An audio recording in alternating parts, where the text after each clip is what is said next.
ही मामला कोर्ट में पहले से जा रखा है और कहीं ना कहीं ये बहाली का नोटिफिकेशन जो है वो फंसता हुआ नज़र आ रहा है। यानी मेरे कहने का मतलब जो यहाँ पे 2021 नियुक्ति नियमावली बनी है तो स्नातक स्तरीय वो कहीं ना कहीं फंसता हुआ नज़र दिख रहा है प्रथम दृष्टया।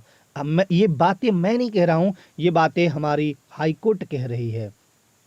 आप सभी को पता है कि आपके नोटिफिकेशन में लिखा हुआ है कि एक नोट देके लिखा हुआ है कि रमेश हंसदा वर्सेस झारखंड स्टेट से आने वाली जो भी फैसले होंगे न्यायालय द्वारा वो इस पर प्रभावित होगा। और देखिए सुनवाई में बहुत सारी बातें पहले ही क्लियर हो गई है। अब सरकार अपना पक्ष किस रूप से रखती है ये देखने वाली बात होगी। चलिए आज के पेपर की है ये कटिंग प्रभात खबर की, है ना। सुनवाई के दौरान हाईकोर्ट की मौखिक टिप्पणी, सरकार को जवाब दायर करने का अंतिम मौका। अब मौखिक टिप्पणी का मतलब क्या होता है मैं सिंपली समझा देता हूँ। कोई भी हाईकोर्ट में बैठा जो जज होता है, जज साहब जो होते हैं वो ऐसे ही मौखिक टिप्पणी कभी नहीं करते हैं। और अगर मौखिक टिप्पणी किए हैं दैट मीन्स वो कहीं ना कहीं मामलों को बहुत अच्छे से समझ के ही वो बात बोले हैं। और ये मौखिक टिप्पणी का मतलब कहीं ना कहीं 90% मान लीजिए कि वो बातें इम्प्लीमेंट आने वाले टाइम में हो जाती हैं। मौखिक टिप्पणी क्या की कि क्या जनरल छात्रों को झारखंड में ही बांध कर रखेंगे।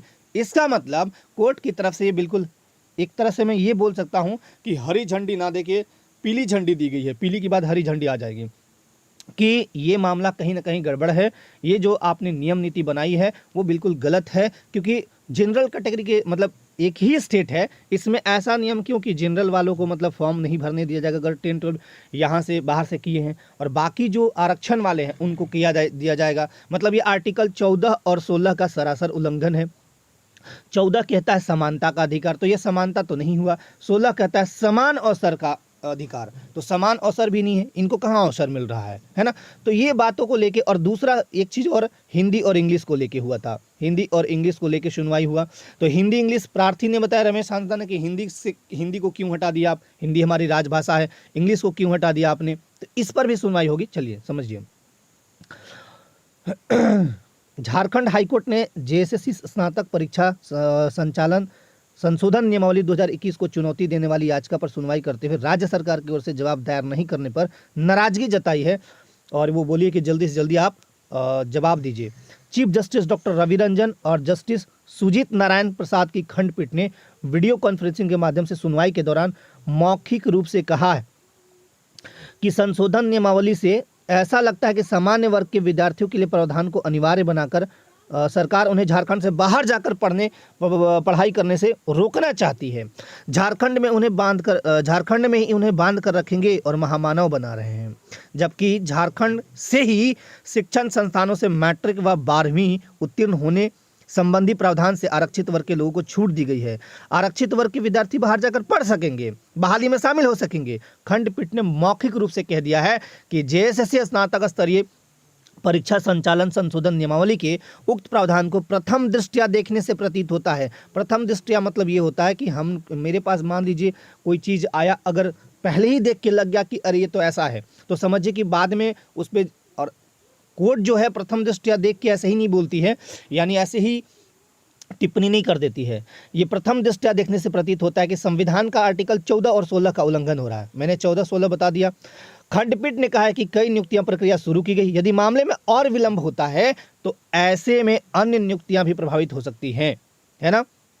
ऐसे में क्यों नहीं नियुक्ति प्रक्रियाओं पर रोक लगा दिया जाए। देखिए उनके तरफ से एक मतलब आ गया अभी फिलहाल कि नियुक्ति प्रक्रियाओं पर फिलहाल रोक लगा दी जाए जब तक ये पूरा बनता नहीं है। खंडपीठ ने, अब मैं पूरा बात समझाऊंगा, खंडपीठ ने राज्य सरकार को जवाब दायर करने के लिए अंतिम अवसर देते हुए अंतिम अवसर दिया है और डेट रख दिया है 8 फरवरी को। 8 फरवरी के पहले आप बताइए, और फिर 8 फरवरी को अगली सुनवाई है, ठीक है।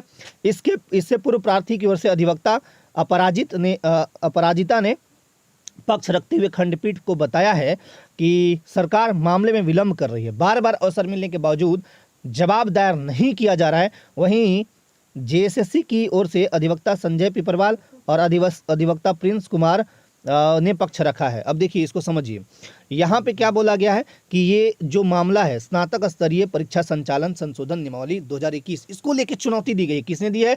रमेश हांसदा और कुशल कुमार ने। झारखंड स्टेट को ही हिला रखा है इन्होंने। प्रार्थी ने यानी रमेश हांसदा और कुशल कुमार और अन्य भी हैं, प्रार्थी ने मैट्रिक व इंटर परीक्षा राज्य के संस्थान से उत्तीर्ण होने संबंधी प्रावधान को असंवैधानिक बताया है। कहा है कि संविधान के आर्टिकल 14 और 16 का उल्लंघन हो रहा है, हिंदी और अंग्रेजी को हटाना गलत है। उल्लेखनीय है कि प्रार्थी रमेश हांसदा और कुशल कुमार की ओर से याचिका दायर की गई है कि प्रार्थी ने जेएसएससी स्नातक परीक्षा स्तरीय परीक्षा संचालन नियमावली 2021 को चुनौती दी है। इससे मैट्रिक व इंटर परीक्षा राज्य के संस्थान से उत्तीर्ण होने से संबंधी प्रावधान को असंवैधानिक बताया है। यह भी कहा गया है कि भाषा से हिंदी और अंग्रेजी को हटाना गलत है। प्रार्थियों ने उक्त नियमावली को निरस्त करने की मांग की है। तो ये मामला कुल मिलाकर फंसता हुआ नजर आ रहा है। ठीक है, ये मामला कुल मिलाकर एकदम बिल्कुल फंसता हुआ नजर आ रहा है। और देखिए, सबसे पहले मैं बता देता हूं, इसमें 2-3 गड़बड़ियां जो कोर्ट कह रही है, मैं तो नहीं बोल रहा हूं, लेकिन कोर्ट कह दी कि प्रथम दृष्टया देखने से यह प्रतीत होता है कि यहाँ संविधान के आर्टिकल 14 और 16 का उल्लंघन हो रहा है। देखिए, ये तो बिल्कुल गलत है। अगर आप कोई भी नियम बना रहे हैं तो बिल्कुल सबके लिए समान होना चाहिए, है ना, समान हो। अब आप एक तरफ से जनरल कैटेगरी वालों को एकदम झारखंड में ही बांध कर रख रहे हैं, ऐसा हाईकोर्ट भी कह चुकी है। और हिंदी इंग्लिश को हटाना मेरे तरफ से भी ये जायज़ नहीं है। सरकार को कहना चाहिए कि हाँ, हिंदी इंग्लिश रहे, कोई दिक्कत नहीं। मेन बात ये है कि जनरल छात्रों को झारखंड में ही बांध कर रखेंगे। ये जो बात हाईकोर्ट ने मौखिक टिप्पणी दी है, तो ये 2-3 चीज़ों को लेकर ये जो चुनौती दी गई है, कहीं ना कहीं सीजीएल मामला फंसता हुआ नजर आ रहा है पूरी तरह। और ये मामला आगे जाके अटकने वाला है, बहुत जल्द अटकेगा।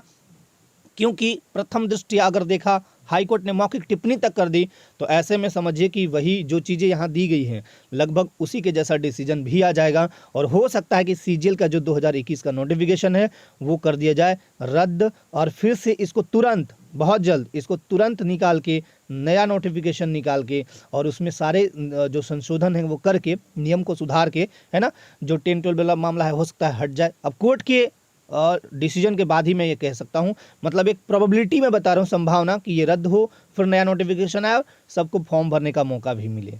तो चलिए, इस वीडियो में इतना ही। आशा करता हूँ कि आप चीज़ों को समझ पाए होंगे, उल्टे पुल्टे मत समझिएगा। फिर से मैं समझा देता हूँ एक बार एकदम शॉर्टली और ब्रीफली तरीके से, कि ताकि आपको कोई गड़बड़ी नहीं हो। सबसे पहला, हाईकोर्ट में एक मामला है, मामला रमेश हांसदा वर्सेस झारखंड स्टेट है। मामला क्या है, 2 तरह के मुख्य रूप से मामले हैं। पहला है कि 10th और 12, अगर कोई बच्चा 10th प्लस दोनों चीज 12th, कोई बच्चा अगर झारखंड के मान्यता प्राप्त संस्थान से झारखंड में ही किया है तो वही फॉर्म भरेगा सीजीएल का। लेकिन ये जनरल कैटेगरी वाले, अगर जनरल को छोड़कर बाकी जो आरक्षण का लाभ ले रहे हैं, कोई भी हो, चाहे वो ईडब्ल्यूएस हो, BC1 BC2 SC ST, या कोई महिला जो आरक्षण का लाभ ले रही हों, जो भी हैं, या फिर कोई भी आरक्षण का जो लाभ वो इससे वंचित रहेगा। मतलब आप 10-12 कहीं से भी किए हों, झारखंड के अस्थायी निवासी हैं, आपके पास प्रमाण पत्र हैं जो जिससे आप आरक्षण ले रहे हैं, तो इस मामले में आपको कोई दिक्कत नहीं है। लेकिन जनरल वालों को क्या है कि आप झारखंड के अस्थायी निवासी हैं भी, आपके पुरखा लोग यहाँ रह भी रहे हैं, आपका जमीन है, जगह है, आपके पास ये खतियान है, आप लोकल रेसिडेंस सर्टिफिकेट भी रखते हैं, फिर भी अगर 10th और 12 में से कोई भी बाहर से एक किए हैं, कोई अदर स्टेट से, या दोनों अदर स्टेट से किए हैं, आप झारखंड के ही प्रॉपर निवासी हैं, फिर भी फॉर्म नहीं भरेंगे। एक तो ये मामला हो गया। दूसरा मामला है प्रार्थी की तरफ से कि आप हिंदी और इंग्लिश को क्यों हटा दिए, इसको जोड़िए भाषा में, है ना, 12 क्षेत्रीय भाषा के अतिरिक्त इसको भी जोड़िए। अब यही दोनों मामला को लेकर कोर्ट सुनवाई कर रही है। मुख्य जो मामले हैं ये वाला पर बहुत हाईलाइट हुआ है। अब देखिए, ये तो आने वाली, अब 8 फरवरी को डेट दिया गया सरकार को कि 8 फरवरी को सुनवाई है भैया, पहले जल्दी से जल्दी जवाब दे दीजिए। अब ये जवाब जैसे ही वो देगी, फटाक से इसका डिसीजन आएगा। इसमें बहुत ज़्यादा डेट नहीं मिलेगा। डिसीजन अब देखिए हाईकोर्ट का, माननीय उच्च न्यायालय का जो भी आता है वो देखने वाली बात होगी। तो चलिए, आशा करता हूँ कि आप सब इस चीज़ को समझे होंगे, क्योंकि होता क्या है कि कभी कभी लोग उल्टा भी समझ लेते हैं ना, तो उल्टा नहीं समझना। बिल्कुल मैंने अच्छे तरीके से समझाने का प्रयास किया है और मेरा हमेशा प्रयास रहता है। हाँ, अब एक सवाल और कि सर ऐसा तो लग रहा है कि ये मामला फंसने वाला आप कह रहे हैं। ठीक है, ये मैं नहीं कह रहा हूँ, ये हाईकोर्ट कह रही है। हाईकोर्ट की बातें मैंने आपको, और जो भी पेपर के माध्यम से मुझे जानकारी मिली वो मैं आपको बता दे रहा हूँ। अब मामला एक और आता है कि सर जो सीजीएल की तैयारी कर रहे हैं वो अभी क्या करें। सीजीएल बिल्कुल आप तैयारी करते रहिए, छोड़िएगा मत। जैसे रिदम है आपका, जैसे स्पीड से चल रहे हैं, बिल्कुल इस गति से चल रहे हैं तो इस गति से चलते रहिए, कहीं स्लो मत होइएगा, एकदम बिल्कुल स्पीडली चलते रहिए।